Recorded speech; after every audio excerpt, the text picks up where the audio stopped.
আমন্ত্রণ দেশ জনপথ লাইভে, সঙ্গে আছি আমি সাইনা ইসলাম। 4 দফা দাবিতে রাজধানীর কাকরাইল মোড়ে অবস্থান করছেন জগন্নাথ বিশ্ববিদ্যালয়ের শিক্ষক শিক্ষার্থীরা। সেখানে আছেন আমাদের সহকর্মী সাইফুর রহমান তুহিন। সরাসরি যুক্ত হব তার সঙ্গে। তুহিন, আপনি সকাল থেকে সেখানে রয়েছেন, সেখানে এখন কি অবস্থা দেখতে পাচ্ছেন, কি বলছে শিক্ষার্থীরা, জানাবেন।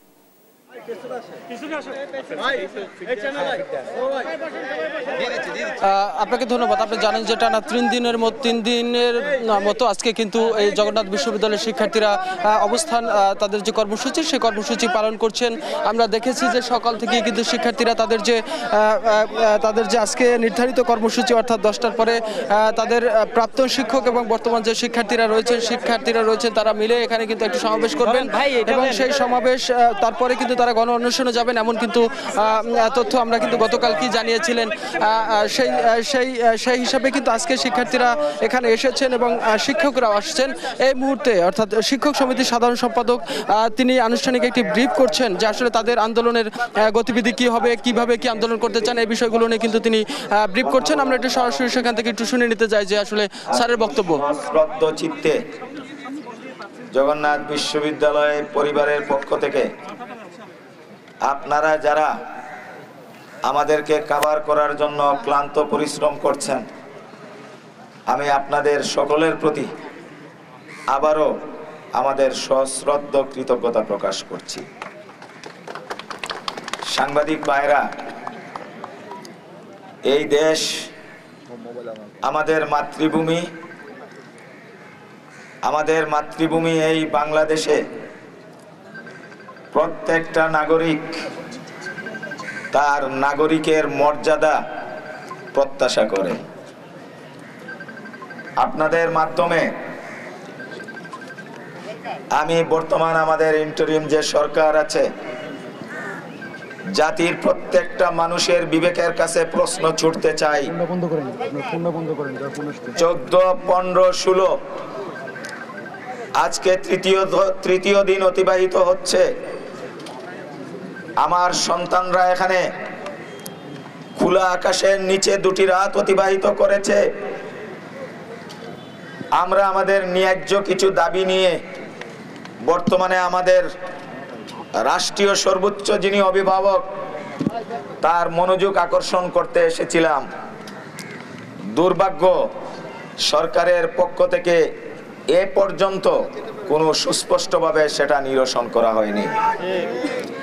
আমরা সবাই জানি যিনি বর্তমানে প্রধান উপদেষ্টার দায়িত্ব পালন করছেন উনি শান্তিতে নোবেল বিজয়ী একজন ব্যক্তি।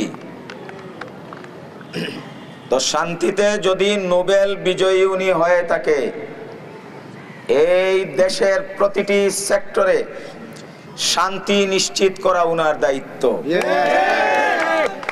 আজকে 3 দিন ঢাকা শহরের প্রাণ কেন্দ্র, এই 3 দিকের রাস্তাটি আমাদের শিক্ষার্থীদের জড়ো হওয়ার কারণে জনদুর্ভোগের কারণ হয়েছে, এটা আমরা জানি। আমাদের দাবি যদি যৌক্তিক হয়ে থাকে সেইটা তো প্রথম দিনই সরকার আন্তরিক হলে সেটা নিরসন করতে পারত, কিন্তু সেটা এখনো নিরসন হয়নি। আমরা গতকালকে আপনাদের মাধ্যমে আমরা কর্মসূচি ঘোষণা করেছি। সারা রাত্রি আপনার ভাইরা, আপনার বোনেরা, আপনার সন্তানেরা এই খোলা আকাশের নিচে রাত্রি অতিবাহিত করেছে।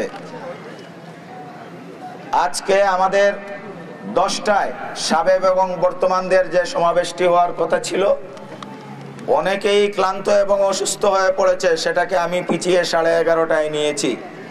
11:30টায় আমাদের সাবেক এবং বর্তমানদের যে সমাবেশ, সেই সমাবেশ অনুষ্ঠিত হবে এবং বাদ জুমা আমাদের গণ অনশন এবং অবস্থান কর্মসূচি আমরা যেটি পূর্বে ঘোষণা করেছিলাম সেটা ইনশাআল্লাহ অনুষ্ঠিত হবে।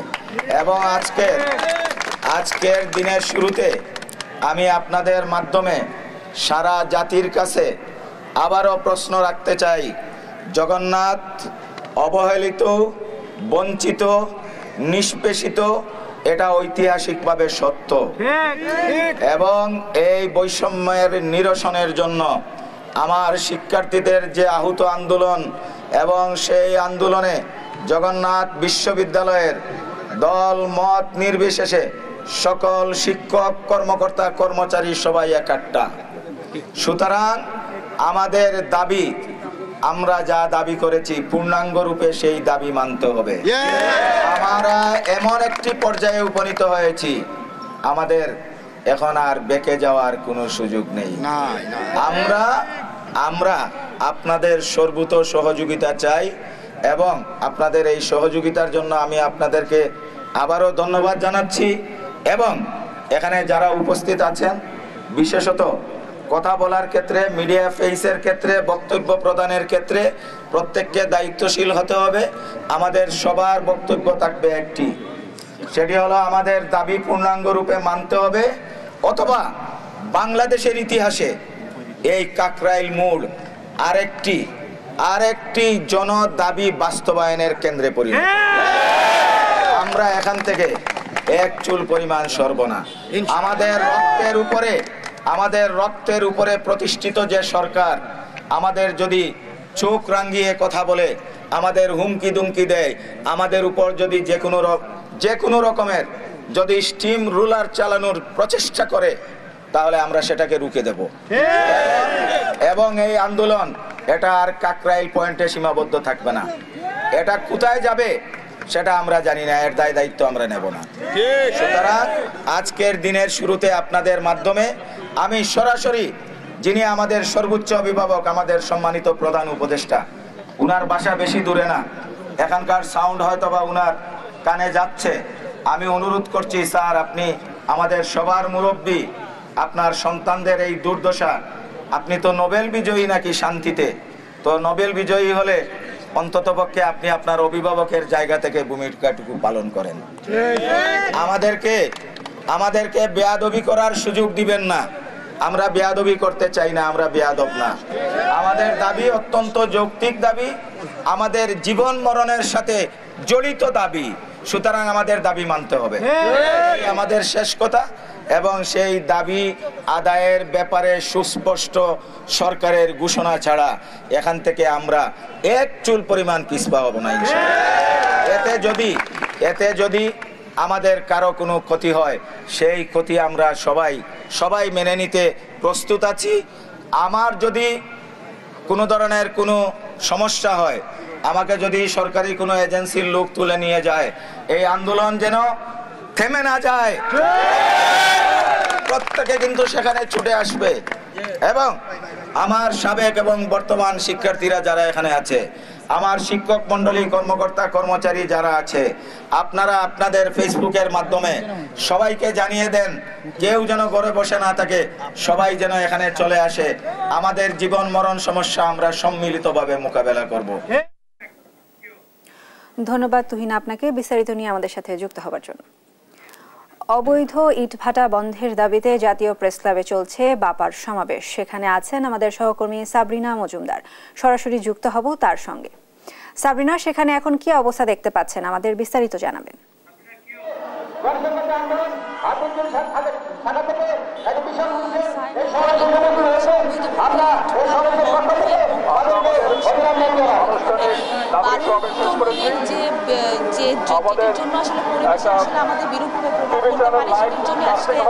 বাংলাদেশ পরিবেশ আন্দোলন যে বাপা, সেখানে যে প্রতিনিধিরা যারা আছেন তারা হচ্ছে সভাপতি, যুগ্ম সাধারণ সম্পাদক এবং যারা আছেন তারা হচ্ছে এখানে প্রেস ক্লাবের সামনে একটি সমাবেশের আয়োজন করা হচ্ছে।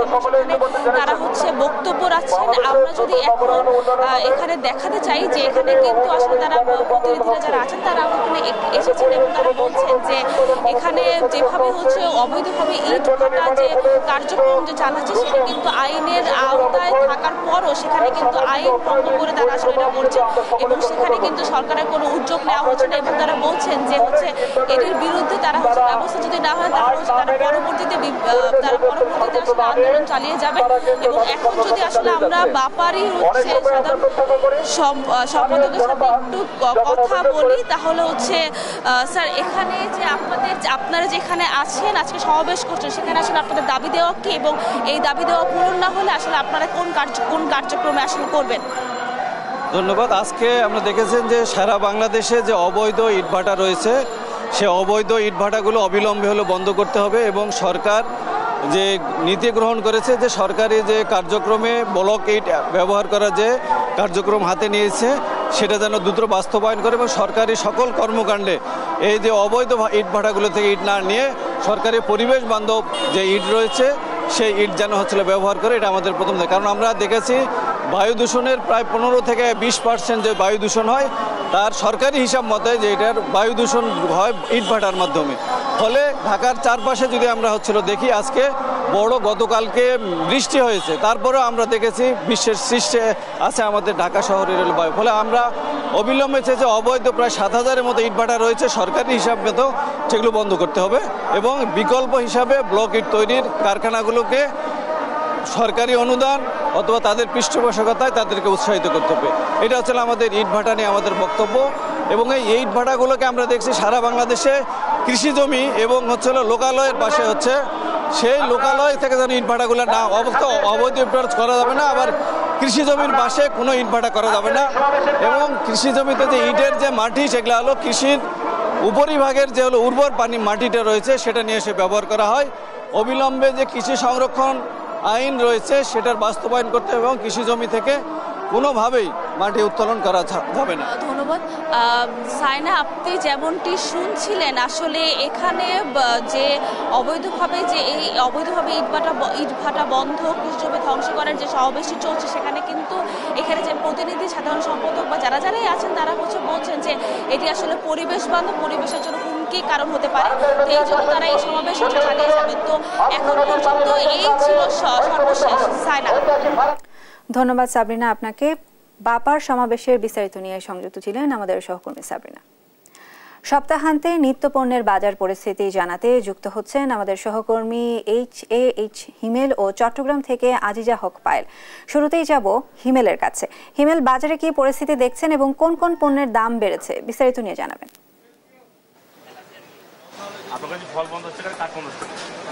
সেটা আমি সকাল থেকে যে রাজধানী কারওয়ান বাজার সেখানে কিন্তু বাজারের যে দ্রব্যমূল্য সেগুলো কিন্তু পর্যবেক্ষণ করছিলাম।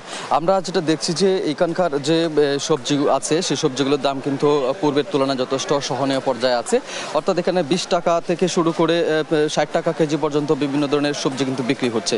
এখানকার যে বিক্রেতারা আছে তাদের সাথে আমরা কথা বলেছি, তারা যেটা বলছেন সরবরাহ বেশি থাকায় কিন্তু দাম কিছুটা কম, এবং যে ক্রেতারা আছেন তাদের সাথে কথা বলার পর তারা যেটা বলছেন যে এখন যে সবজি কাঁচামালগুলো আছে সবজি সেই দামগুলো যে পর্যায়ে আছে সেটা যদি থাকে তাহলে খুবই স্বস্তিদায়ক হয়, তেমনটাই কিন্তু এখানকার ক্রেতারা বলছিলেন।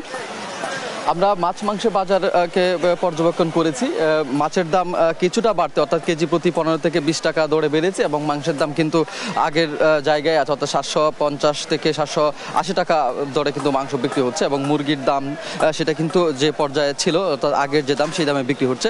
আগামী অর্থাৎ সামনে কুরবানি ঈদকে সামনে রেখে, ঈদুল আজহাকে সামনে রেখে মশলার বাজারে আমরা কথা বলেছি। এখানকার যে বিক্রেতারা আছেন তারা যেটি বলছেন যে মশলার দাম শুধুমাত্র এলাচির দাম বেড়েছে, অন্যান্য যে মশলার দাম আছে সেগুলো ঠিক আছে, সেরকমটাই বলছেন। যে আমরা একজন মশলা বিক্রেতার সাথে কথা বলবো।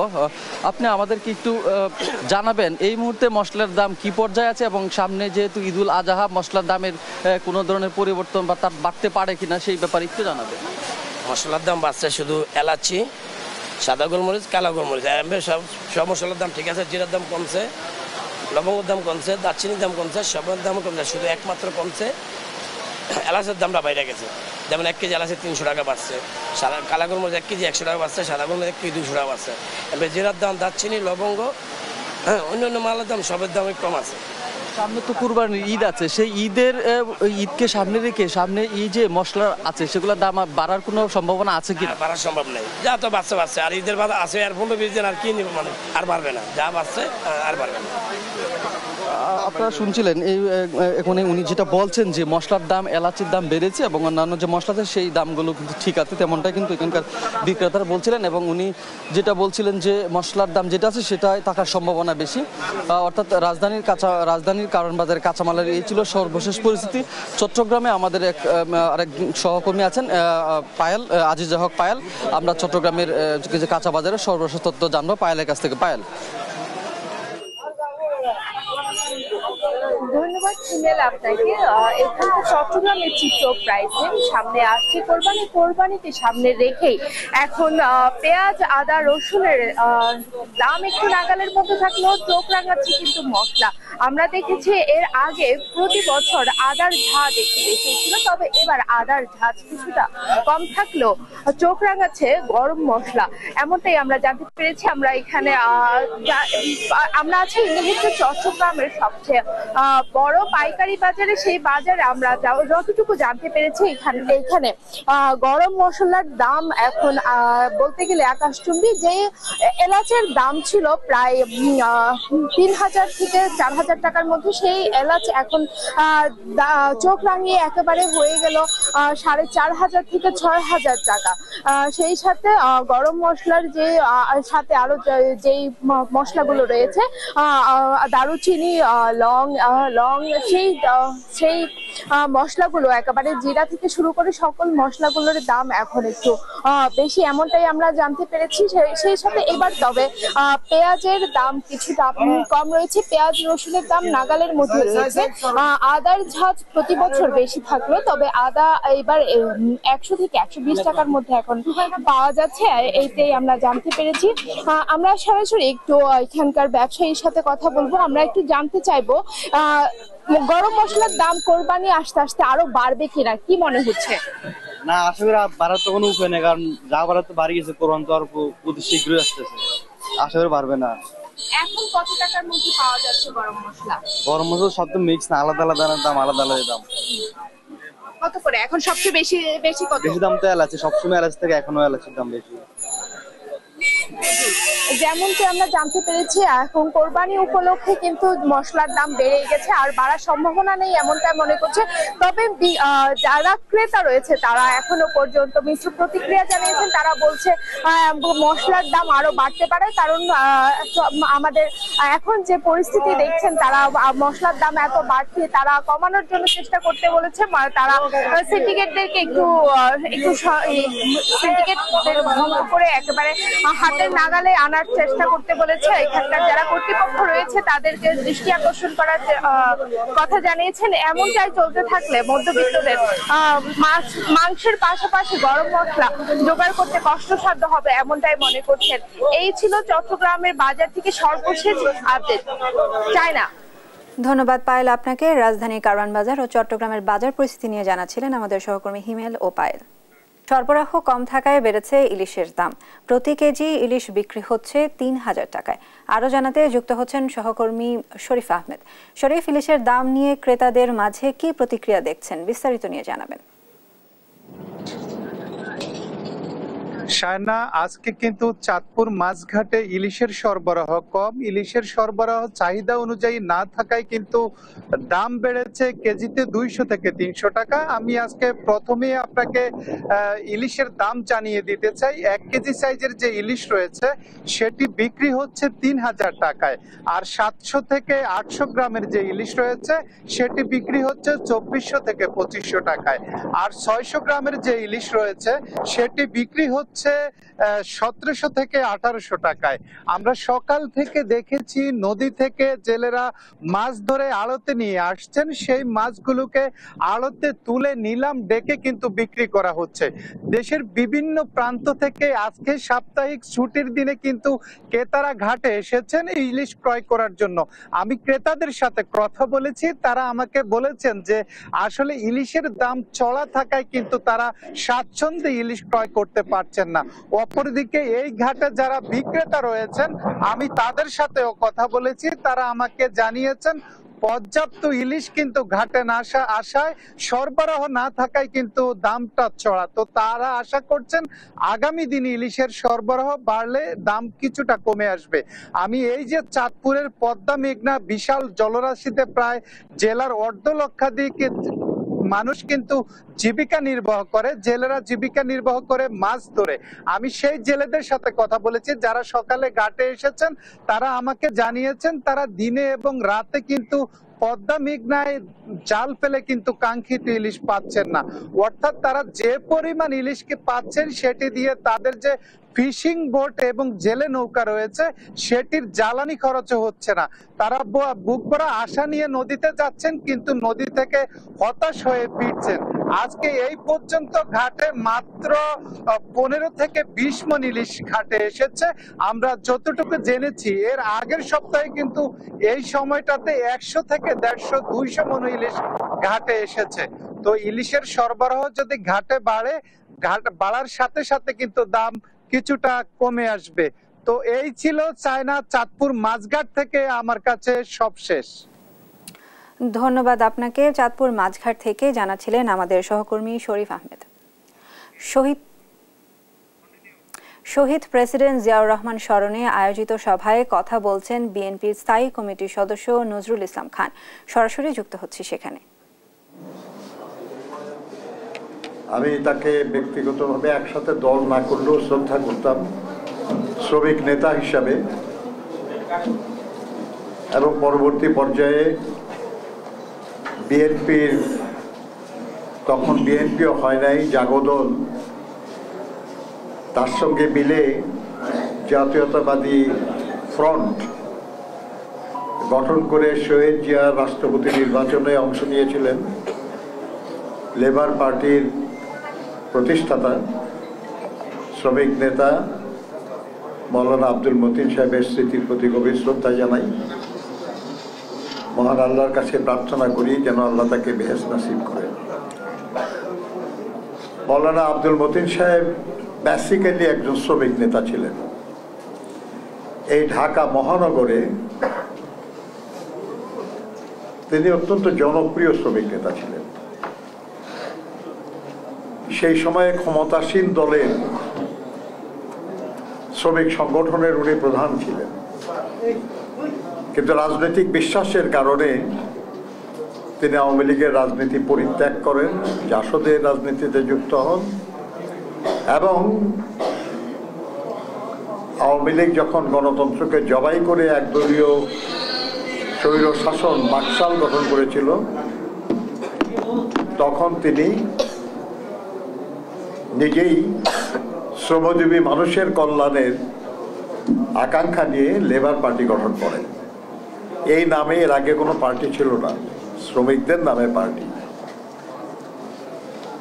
এবং আজীবন তিনি শ্রমজীবী মানুষের জন্য কাজ করেছেন। এমনকি উনি শহীদ জিয়ার সঙ্গে যখন যুক্ত হয়েছিলেন তখনও শ্রমজীবী মানুষের কল্যাণের জন্যই তিনি নানা প্রস্তাব করেছেন এবং কিছু সমাধানের চেষ্টাও করেছেন। আজকে তিনি আমাদের মাঝে নাই, কিন্তু তার দল আছে, এবং আমি অত্যন্ত আনন্দিত সেই দলটি মৌলানা মতিনের আদর্শ থেকে বিচ্যুত হয় নাই। বরাবরই তারা বিএনপির সঙ্গে কখনো জোটবদ্ধভাবে, কখনো যুগবদ্ধ প্রক্রিয়ায় তারা আন্দোলনে শরিক ছিলেন। তারা তাদের এই আদর্শ পরিবর্তন করেন নাই যে তারা গণতন্ত্র পছন্দ করেন, তারা গণতন্ত্রের জন্য লড়াই করেন। সভায় কথা বলছেন বিএনপির স্থায়ী কমিটির সদস্য নজরুল ইসলাম খান। আমরা এতক্ষণ সরাসরি যুক্ত ছিলাম সেখানে। ঈদকে সামনে রেখে গরু প্রাকৃতিক উপায়ে মোটা তাজাকরণে ব্যস্ত সময় পার করছেন ভোলার খামারিরা। আরও জানাতে যুক্ত হচ্ছেন সহকর্মী ছোটন সাহা। ছোটন, এবার কেমন মুনাফার আশা করছেন খামারিরা, আমাদের জানাবেন।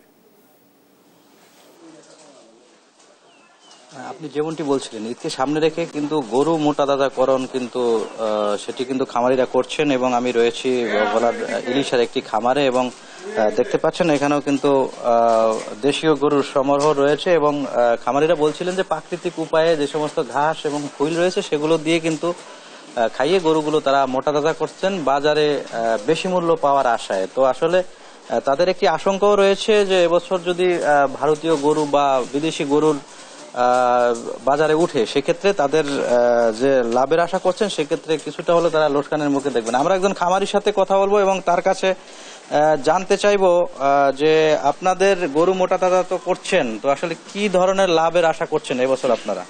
আসলে দানাদার খাবারের দাম অনেক, আপনি জানেন যে, তারপর আমরা ঘাসের উপর এই যে ঘাস খাচ্ছে গরু, এগুলো সব শাহিওয়াল জাতের গরু, আমি এই খামারটা গড়ে তুলছি ম্যাক্সিমাম শাহিওয়াল জাতের গরু কোরবানির উপলক্ষে রেখেছি। আর এখানে একটি ব্যাপার যে আসলে পড়াশোনার ফাঁকে ফাঁকে বা আপনি যদি চাকরি খুঁজেন, চাকরি না খুঁজে স্বাবলম্বী হওয়ার জন্য এই জাতীয়, এবার আমি 35টা গরু বিক্রি করব। আমার 7 জন মোট কর্মচারী আছে, কর্মকর্তা যারা।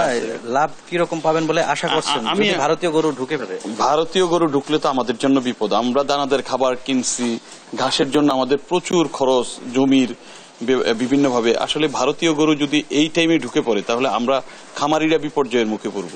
আমাদের গরু অনেক কম টাকায় বিক্রি করা যাবে এবং সেক্ষেত্রে আমরা লসের মুখেই পড়ব ম্যাক্সিমাম খামারি। ধন্যবাদ।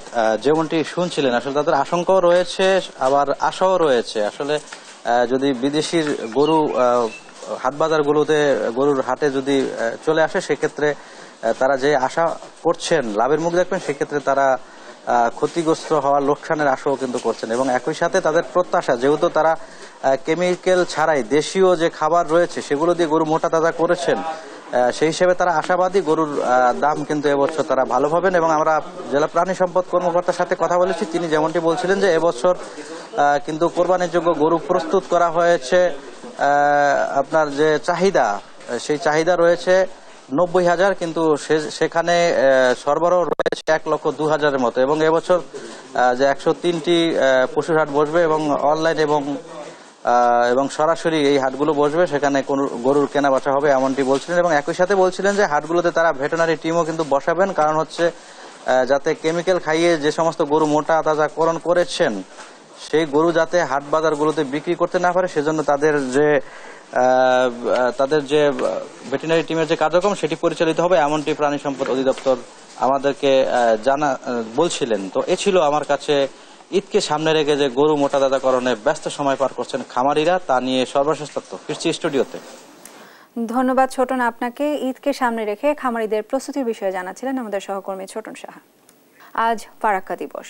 1976 সালের এই দিনে পানির ন্যায্য হিস্যার দাবিতে ফারাক্কা অভিমুখে লং মার্চ করেছিলেন মাওলানা ভাসানী।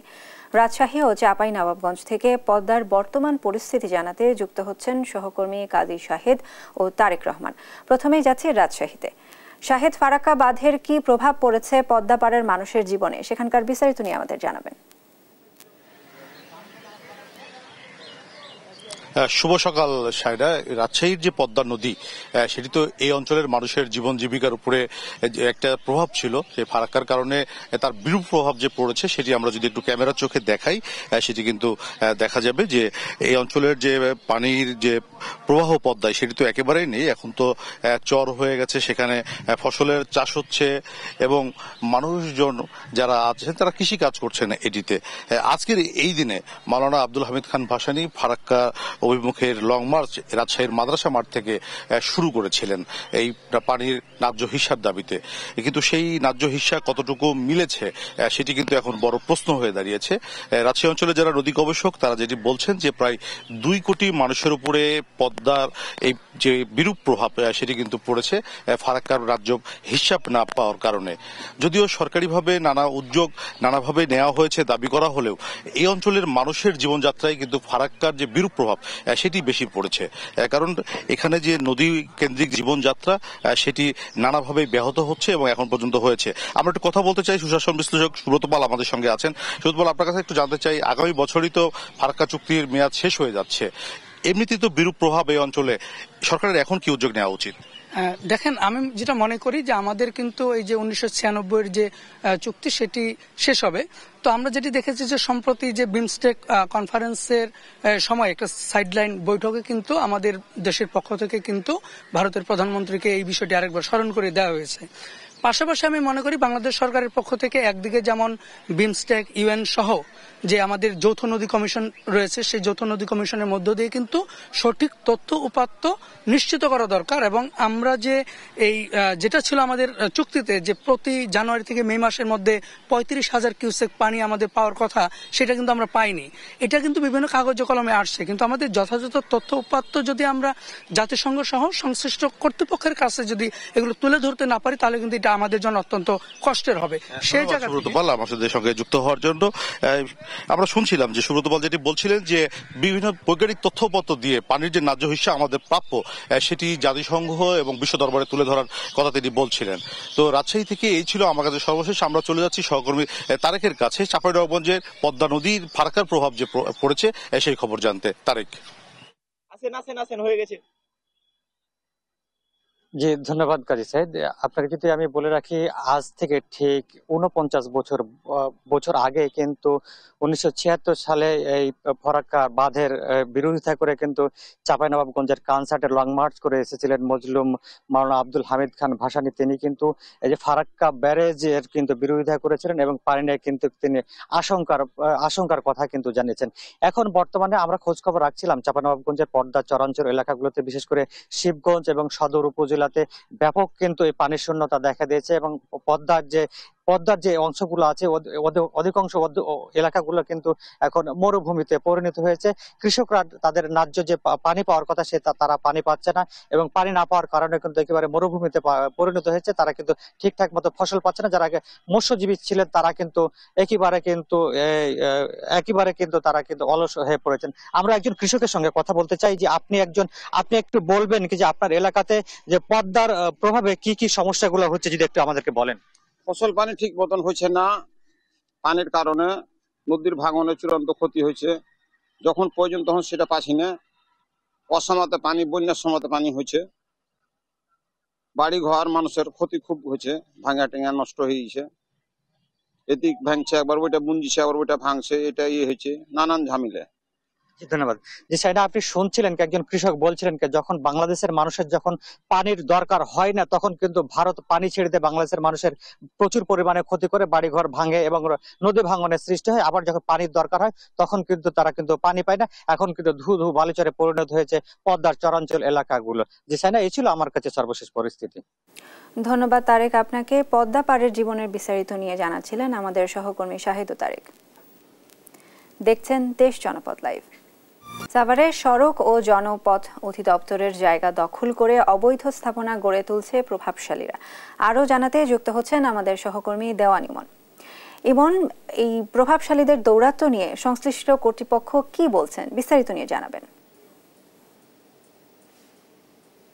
ধন্যবাদ আপনাকে। আমি এই মুহূর্তে যেখানে রয়েছি তার ঠিক পেছনে 100 গজ দূরত্বে পৌর কর্তৃপক্ষ বসেন এবং আমার এই সামনে সড়কের অপর সাইডেই কিন্তু উপজেলা প্রশাসন এখানে রয়েছে এবং এই উপজেলা এবং পৌর প্রশাসনের মাঝেই কিন্তু সড়ক ও জনপথের যেই জায়গাগুলো রয়েছে সেই জায়গাগুলোতে কিন্তু প্রথমে দেখতে পাচ্ছেন যে টিন শেড দিয়ে তারা এই যে এই স্থাপনা গড়ে তুলে সড়কের জায়গা দখল করলেও কিন্তু এখন কিন্তু অনেকেই সেমি পাকা করে কিন্তু এই জায়গাগুলোকে দখল করছে এবং এটির কিন্তু প্রতিনিয়ত এই যে দখলের যে কার্যক্রম সকলের সড়কের জায়গা সেটি কিন্তু বাড়ছে। এখন দেখতে পাচ্ছেন যে একটি সেমি পাকা কিন্তু স্থাপনা নির্মাণ কাজ এখানে চলছে। কিছুক্ষণ আগে আমরা যখন এখানে এসেছিলাম তখন এই যে স্থাপনাটি সেটি বাজারের একটি অফিস দাবি করা হলেও পরক্ষণে কিন্তু এখানে কিছু লোকজন এসে এটি একটি দলীয় রাজনৈতিক অফিস বলে কিন্তু তারা তেমনটি দাবি করেন। তো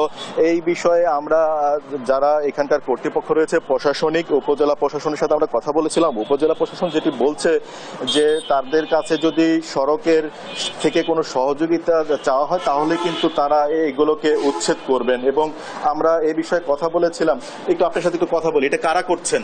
আমি সঠিক বলতে পারবো। এটা কার অফিস তা তো বলতে পারবো না, আমি কাজ করতেছি। যেমনটি শুনছিলেন যে এখানে যারা কাজ করছেন তারা এখন কাদের এটি সেটি কিন্তু বলতে চাচ্ছিলেন। আপনাদের এখানে কে নিয়ে আসছে, কার অফিস এটা? আমরা রঙে কাজ করতেছি ভাই। আমরা বলবো কিছুক্ষণ আগে বললেন এটা কার অফিস? না, আমাদের নিয়ে আসছে তো একজন ভাই পরিচিত তো, কিন্তু তার অফিস না তো, সে এখানে কাজ করে, সে নিয়ে আসছে। অফিস হবে এটা? কিছুক্ষণ আগে এই যে এখানে যারা এখন কাজে নিয়োজিত আছেন তারা কিন্তু এটিকে প্রথমে তারা কিন্তু একটি বাজারের অফিস বললেও পরবর্তীতে কিছু ব্যক্তি এসে তারা রাজনৈতিক অফিস দাবি করেছেন। তবে এ বিষয়ে আমরা হাইওয়ে পুলিশের প্রশাসনের সাথে আমরা কথা বলেছিলাম। হাইওয়ে পুলিশ যেমনটি বলছেন যে এই বিষয়টি তাদের নজরে এসেছে, খুব শীঘ্রই কিন্তু তারা এখানে উচ্ছেদ অভিযান পরিচালনা করবে। সায়না। ধন্যবাদ ইমন আপনাকে। প্রভাবশালীদের দৌরাত্মের বিস্তারিত নিয়ে জানাচ্ছিলেন আমাদের সহকর্মী দেওয়ান ইমন। অব্যাহত ভাঙনে নদী গর্ভে বিলীন হয়ে গেছে কুড়িগ্রামের উলিপুর উপজেলার বেগমগঞ্জ ইউনিয়নের বেশিরভাগ জায়গা। এ বিষয়ে বিস্তারিত জানাতে যুক্ত হচ্ছেন আমাদের সহকর্মী জুয়েল রানা। জুয়েল, ভাঙন রোধে সংশ্লিষ্ট কর্তৃপক্ষ কোনো পদক্ষেপ নিয়েছে কিনা বিস্তারিত নিয়ে জানান। শাইনা, আপনাকে একটু জানিয়ে রাখি, কুড়িগ্রামের উলিপুর উপজেলার যে বেগমগঞ্জ ইউনিয়ন, এই বেগমগঞ্জ ইউনিয়নটি কিন্তু ব্রহ্মপুত্র, ধরলা এবং দুধকুমার নদ দ্বারা আসলে বিচ্ছিন্ন। অর্থাৎ আমি এখানকার মানুষের সঙ্গে কথা বলেছি, এই 3 নদী গত 15 বছর ধরে অব্যাহত ভাঙছে, যার ফলে কিন্তু এই ইউনিয়নটির বেশিরভাগ অংশ আসলে কিন্তু এই 3 নদীর গর্ভে চলে গেছে। এছাড়াও কিন্তু প্রতি বছর এই নদী পাড়ের যারা মানুষ রয়েছে, এই ইউনিয়নের যারা মানুষ রয়েছে, তারা প্রতি বছর কিন্তু অসংখ্য বাড়িঘর, ফসলি জমি হারাচ্ছে। আপনাকে যদি দেখাতে চাই, আমি এই মুহূর্তে রয়েছি এই বেগমগঞ্জ ইউনিয়নের মোল্লারহাট এলাকায়। এখানে কিন্তু দেখছেন যে বর্ষা শুরুর আগেই কিন্তু ভাঙন শুরু হয়েছে, যার ফলে কিন্তু এখানকার মানুষ আতঙ্কিত হয়ে পড়েছে। এছাড়া আপনাকে জানিয়ে রাখি, এই একটি মোল্লারহাট যেটি বাজার রয়েছে, যে ঐতিহ্যবাহী একটি হাট রয়েছে, সেটি কিন্তু হুমকির মুখে রয়েছে। এছাড়াও বিভিন্ন শিক্ষা প্রতিষ্ঠান, এবং এর আগে আপনাকে আরেকটি তথ্য জানিয়ে রাখি, গত বছর কিন্তু এই ধরলার যে ভাঙন, সেই ভাঙনে কিন্তু এখানকার কমিউনিটি ক্লিনিক এবং সরকারি যে স্কুল রয়েছে, সেগুলো কিন্তু আসলে ধরলায় বিলীন হয়েছিল। এছাড়াও আপনাকে আরেকটি তথ্য জানিয়ে রাখি, এই ভাঙন রোধে কিন্তু এই বেগমগঞ্জবাসী কিন্তু বিভিন্ন দপ্তরে যোগাযোগ করেও আসলে কোনো আশ্বাস না পাওয়ার কারণে কিন্তু তারা আজ প্রায় 11টার দিকে কিন্তু প্রায় শত শত মানুষ কিন্তু এই নদীর পাড়ে আসলে মানববন্ধন করেছিল। আমরা সেখানে এসে দেখেছিলাম যে অসংখ্য মানুষ এখানে মানববন্ধনে যোগ দিয়েছিল। এছাড়াও এখানকার মানুষের একটাই দাবি, তারা চায় যে এই ভাঙন রোধে একটা স্থায়ী ব্যবস্থা নিয়ে ইউনিয়নটি যাতে মানচিত্র থেকে হারিয়ে না যায়, এমনটি কিন্তু বলছে এখানকার মানুষ। শাহিনা, ধন্যবাদ জুয়েল রানা আমাদের সাথে যুক্ত হবার জন্য। এই ছিল এখনকার দেশ জনপদ লাইভ। পরের বুলেটিন দেখার আমন্ত্রণ রইল। ধন্যবাদ সবাইকে।